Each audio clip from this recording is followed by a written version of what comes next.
ಎಲ್ಲರಿಗೂ ನಮಸ್ಕಾರ. ನೀವು ನೋಡ್ತಾ ಇದ್ದೀರಾ ಸ್ಟಡಿ ಕಾರ್ನರ್ ಇನ್ ಕನ್ನಡ ಯೂಟ್ಯೂಬ್ ಚಾನೆಲ್. ನಾವು ಇಂದಿನ ವಿಡಿಯೋದಲ್ಲಿ 10ನೇ ತರಗತಿ ಸಮಾಜ ವಿಜ್ಞಾನ ವಿಷಯದ ಇತಿಹಾಸ ವಿಭಾಗದಲ್ಲಿ 4ನೇ ಅಧ್ಯಾಯ ಆಗಿರತಕ್ಕಂತಹ ಕರ್ನಾಟಕದಲ್ಲಿ ಬ್ರಿಟಿಷ್ ಆಳ್ವಿಕೆಗೆ ಪ್ರತಿರೋಧಗಳು ಮತ್ತು ಮೈಸೂರಿನ ಒಡೆಯರು ಈ ಒಂದು ಅಧ್ಯಾಯದ ಸಂಪೂರ್ಣ ಪಠ್ಯಪುಸ್ತಕದ ಅಭ್ಯಾಸದ ಪ್ರಶ್ನೋತ್ತರಗಳನ್ನು ನಾವು ಇಂದಿನ ವಿಡಿಯೋದಲ್ಲಿ ಉತ್ತರಗಳನ್ನು ನೀಡ್ತಾ ಇದ್ದೇವೆ. ನೀವೇನಾದರೂ ಹೊಸಬರಾಗಿದ್ದರೆ ದಯವಿಟ್ಟು ನಮ್ಮ ಚಾನಲ್ಗೆ ಸಬ್ಸ್ಕ್ರೈಬ್ ಆಗಿ, ಹಾಗೆ ತಪ್ಪದೇ ಈ ವಿಡಿಯೋಗೆ ಲೈಕ್ ಮಾಡಿ ಅಂತ ಹೇಳ್ತಾ ಬನ್ನಿ ಇವತ್ತಿನ ವಿಡಿಯೋನ ಶುರು ಮಾಡೋಣ.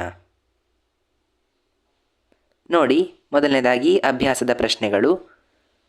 ಬಿಟ್ಟ ಸ್ಥಳವನ್ನು ಸೂಕ್ತವಾದ ಪದಗಳಿಂದ ಭರ್ತಿ ಮಾಡಿ ಅಂತ ಕೊಟ್ಟಿದ್ದಾರೆ.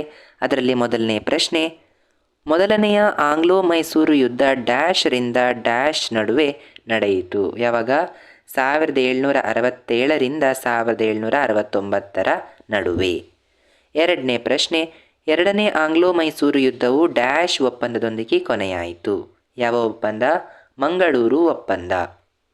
ಮೂರನೇ ಪ್ರಶ್ನೆ, ರಾಜ ಒಡೆಯರ್ ಡ್ಯಾಶ್ ಅನ್ನು ರಾಜಧಾನಿಯನ್ನಾಗಿ ಮಾಡಿಕೊಂಡರು. ಶ್ರೀರಂಗಪಟ್ಟಣವನ್ನು.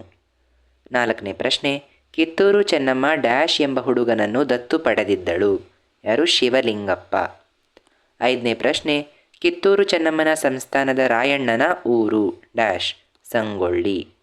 ಆರನೇ ಪ್ರಶ್ನೆ, ಸುರಪುರವು ಈಗಿನ ಡ್ಯಾಶ್ ಜಿಲ್ಲೆಯಲ್ಲಿದೆ. ಯಾದಗಿರಿ. ಏಳನೇ ಪ್ರಶ್ನೆ, ಕೆಳಗಿನ ಬಾಗಲಕೋಟೆ ಜಿಲ್ಲೆಯ ಡ್ಯಾಶ್ ಬೇಡರು ಬ್ರಿಟಿಷರ ವಿರುದ್ಧ ದಂಗೆ ಎದ್ದಿದ್ದರು. ಯಾವುದು? ಹಲಗಲಿ ಬೇಡರು. ಎಂಟನೆಯ ಪ್ರಶ್ನೆ, ಅಮರಸುಳ್ಯ ಬಂಡಾಯವು ಮೂಲತಃ ಡ್ಯಾಶ್ ಬಂಡಾಯ ಆಗಿತ್ತು. ಯಾವುದು? ರೈತ ಬಂಡಾಯ ಆಗಿತ್ತು.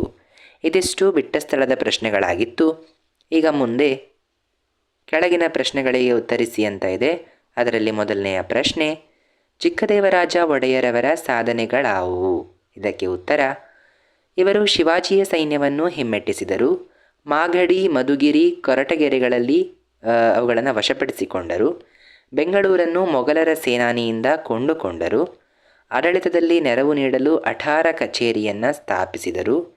ಇವರ ಕಾಲದಲ್ಲಿ ಅಂಚೆ ವ್ಯವಸ್ಥೆಯು ಆರಂಭವಾಯಿತು. ಕಾವೇರಿ ನದಿಗೆ ಚಿಕ್ಕರಾಜ ನಾಲೆ ಮತ್ತು ದೊಡ್ಡದೇವರಾಜ ನಾಲೆಗಳನ್ನು ಕಟ್ಟಿಸಿದರು. ಅನೇಕ ಕವಿಗಳಿಗೆ ಮತ್ತು ಪಂಡಿತರಿಗೆ ಆಶ್ರಯ ನೀಡಿದರು.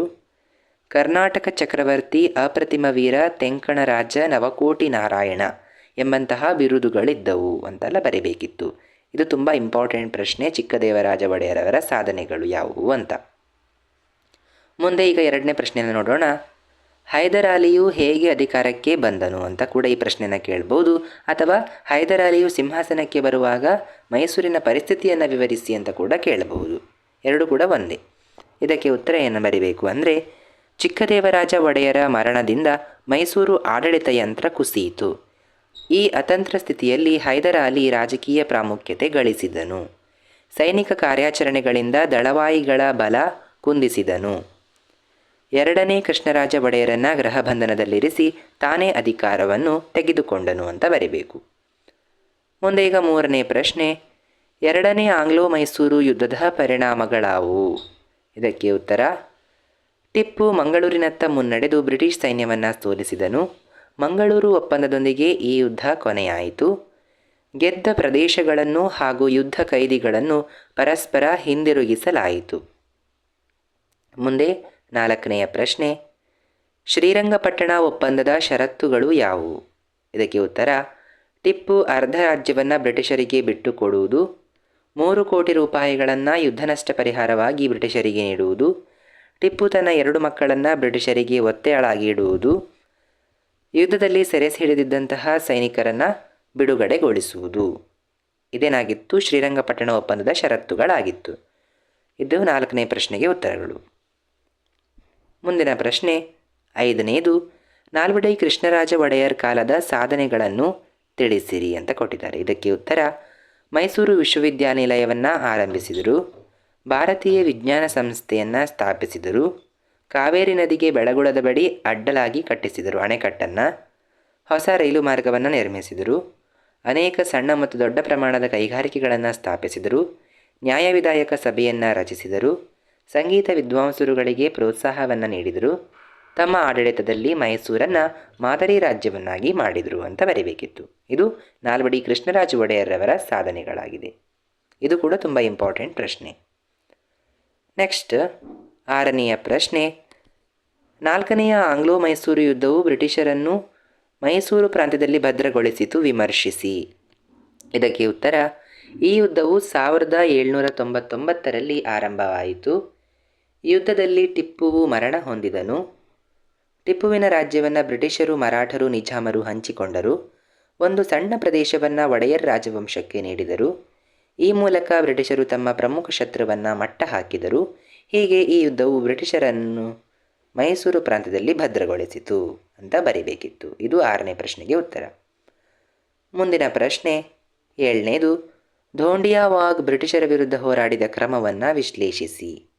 ಇದಕ್ಕೆ ಉತ್ತರ, ಇವನು ಸುಸಜ್ಜಿತ ಸೈನ್ಯವನ್ನು ಕಟ್ಟಿ ಬಂಡಾಯದ ಬಾವುಟವನ್ನು ಹಾರಿಸಿದನು. ಶಿವಮೊಗ್ಗ ಮತ್ತು ಬಿದನೂರಿನ ಕೋಟೆಗಳನ್ನು ವಶಪಡಿಸಿಕೊಂಡನು.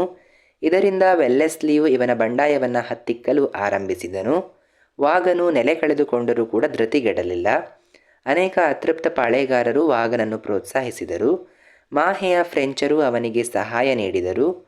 ಆಗ ಬ್ರಿಟಿಷರು ದೇಶೀಯ ರಾಜರ ಸಹಾಯವನ್ನು ಕೋರಿದರು. ಕೊನೆಗೆ ಬ್ರಿಟಿಷರು ಕೋನಗಲ್ ಎಂಬಲ್ಲಿ ವಾಗನನ್ನು ಸೆರೆ ಹಿಡಿದು ಕೊಂದರು. ಇದು ಧೋಂಡಿಯಾವಾಗ್ ಹೋರಾಡಿದಂತಹ ಕ್ರಮ ಆಗಿತ್ತು. ನೆಕ್ಸ್ಟ್ 8ನೆಯ ಪ್ರಶ್ನೆ, ಸಂಗೊಳ್ಳಿ ರಾಯಣ್ಣನು ಬ್ರಿಟಿಷ್ ಸ್ವಾತಂತ್ರ್ಯ ಹೋರಾಟದಲ್ಲಿ ಹೋರಾಡಿದ ಕ್ರಮವನ್ನು ವಿವರಿಸಿ. ಸೈನಿಕರನ್ನು ಸಂಘಟಿಸಿ ಸ್ವಾತಂತ್ರ್ಯದ ಅಭಿಮಾನವನ್ನು ಬೆಳೆಸಿದನು. ಬ್ರಿಟಿಷರ ವಿರುದ್ಧ ಗುಪ್ತ ಸಭೆಗಳನ್ನು ನಡೆಸಿದನು. ತಾಲೂಕು ಕಚೇರಿ ಹಾಗೂ ಖಜಾನೆಗಳ ಲೂಟಿಗೆ ಯೋಜನೆ ಹಾಕಿದನು. ನಂದಗಡ, ಖಾನಾಪುರ, ಸಂಪಗಾವಿ ಇವನ ಕಾರ್ಯಕ್ಷೇತ್ರಗಳಾದವು. ರಾಯಣ್ಣನನ್ನು ಸೆರೆ ಹಿಡಿಯಲು ಬ್ರಿಟಿಷರು ಸಂಚನ್ನು ಹೂಡಿದರು. ಅಮಲ್ದಾರನಾಗಿದ್ದ ಕೃಷ್ಣರಾಯನು ಈ ಸಂಚಿಗೆ ಕೈ ಜೋಡಿಸಿದನು. ಸಂಚಿಗೆ ಬಲಿಯಾದ ರಾಯಣ್ಣನು ಸೆರೆ ಸಿಕ್ಕಿದನು. ರಾಯಣ್ಣನನ್ನು ಬ್ರಿಟಿಷರು ನಂದಗಡದಲ್ಲಿ ಗಲ್ಲಿಗೇರಿಸಿದರು. ಇದು ಸಂಗೊಳ್ಳಿ ರಾಯಣ್ಣನ ಹೋರಾಟ ಕ್ರಮ ಆಗಿತ್ತು. ನೆಕ್ಸ್ಟ್ 9ನೆಯ ಪ್ರಶ್ನೆ, ಸ್ವಾತಂತ್ರ್ಯ ಹೋರಾಟದಲ್ಲಿ ಕೊಡಗಿನ ಪ್ರಾಂತ್ಯದಿಂದ ಪುಟ್ಟಬಸಪ್ಪನ ಪಾತ್ರವನ್ನು ವಿವರಿಸಿ. ಉತ್ತರ, ಇವನು ಬಂಡುಕೋರರನ್ನು ಸಂಘಟಿಸಿದನು. ಬೆಳ್ಳಾರೆಯ ಸರ್ಕಾರಿ ಕಚೇರಿಯನ್ನು ವಶಪಡಿಸಿಕೊಂಡನು. ಜನರಿಗೆ ಕಿರುಕುಳ ಕೊಡುತ್ತಿದ್ದ ಅಮಲ್ದಾರರನ್ನು ಹತ್ಯೆ ಮಾಡಿದನು. ಇವನ ಸೈನ್ಯ ಪುತ್ತೂರಿನಲ್ಲಿ ಬ್ರಿಟಿಷ್ ಸೈನ್ಯವನ್ನು ಎದುರಿಸಿತು. ಬಂಟ್ವಾಳದ ಜೈಲು ಮತ್ತು ಖಜಾನೆಯನ್ನು ಲೂಟಿ ಮಾಡಿದನು. ಹೀಗಾಗಿ ಬ್ರಿಟಿಷರು ಇವನನ್ನು ಹತ್ತಿಕ್ಕಲು ಯೋಜನೆ ನಡೆಸಿದರು. ಆಗ ಇವನು ತನ್ನ ಸಂಗಡಿಗರೊಂದಿಗೆ ಸುಳ್ಯಕ್ಕೆ ಪಲಾಯನ ಮಾಡಿದನು. ಆದರೆ ಬ್ರಿಟಿಷರು ಪುಟ್ಟಬಸಪ್ಪನನ್ನು ಸಂಗಡಿಗರೊಂದಿಗೆ ಸೆರೆ ಹಿಡಿದು ಗಲ್ಲಿಗೇರಿಸಿದರು ಅಂತ ಉತ್ತರವನ್ನು ಬರೀಬೇಕಿತ್ತು. ಈಗ ಮುಂದಿನ ಪ್ರಶ್ನೆ ಹಾಗೂ ಕೊನೆಯ ಪ್ರಶ್ನೆ, ಸುರಪುರದ ದಂಗೆಯನ್ನು ಸಂಕ್ಷಿಪ್ತವಾಗಿ ವಿವರಿಸಿ ಅಂತ ಕೇಳಿದ್ದಾರೆ. ಇದಕ್ಕೆ ಉತ್ತರ, 1853ರಲ್ಲಿ ವೆಂಕಟಪ್ಪ ನಾಯಕ ಸುರಪುರದಲ್ಲಿ ಅಧಿಕಾರಕ್ಕೆ ಬಂದನು. ನಾನಾ ಸಾಹೇಬನ ಪ್ರತಿನಿಧಿಗಳು ಸುರಪುರದಲ್ಲಿದ್ದಾರೆ ಎಂಬ ಸುದ್ದಿ ಬಂತು.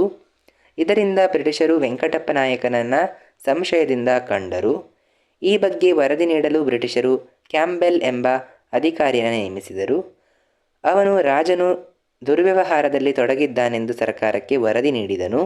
ಹೀಗಾಗಿ ಬ್ರಿಟಿಷರು ಸುರಪುರವನ್ನು ಆಕ್ರಮಿಸಿದರು. ಸುರಪುರದ ಕೋಟೆಯನ್ನು ಅವರು ವಶಪಡಿಸಿಕೊಂಡರು. ವೆಂಕಟಪ್ಪ ನಾಯಕನ ಅಂತ್ಯಕ್ಕೆ ಸಂಬಂಧಿಸಿದಂತೆ ಅನೇಕ ಗೊಂದಲಗಳು ಇವೆ. ಸರಿಯಾದ ಮಾಹಿತಿ ಅದರ ಬಗ್ಗೆ ಇಲ್ಲ, ಅವನ ಅಂತ್ಯದ ಬಗ್ಗೆ. ಇದಿಷ್ಟಾಗಿತ್ತು ಈ ಒಂದು ಪಾಠದ ಸಂಪೂರ್ಣ ನೋಟ್ಸ್ ಆಗಿತ್ತು. ಅಭ್ಯಾಸದ ಪ್ರಶ್ನೋತ್ತರಗಳನ್ನು ಸಂಕ್ಷಿಪ್ತವಾಗಿ ನಾವು ಉತ್ತರಿಸಿದ್ದೇವೆ. ನೀವೇನಾದರೂ ಹೊಸಬರಾಗಿದ್ದೇ ದಯವಿಟ್ಟು ನಮ್ಮ ಚಾನಲ್ನ ಸಬ್ಸ್ಕ್ರೈಬ್ ಆಗಿ, ಹಾಗೆ ತಪ್ಪದೆ ಈ ವಿಡಿಯೋಗೆ ಲೈಕ್ ಮಾಡಿ. ಸಿಗೋಣ ಮುಂದಿನ ಪಾಠದೊಂದಿಗೆ ಮುಂದಿನ ವಿಡಿಯೋದಲ್ಲಿ. ಅಲ್ಲಿಯವರೆಗೂ ಧನ್ಯವಾದಗಳು. Thank you for watching.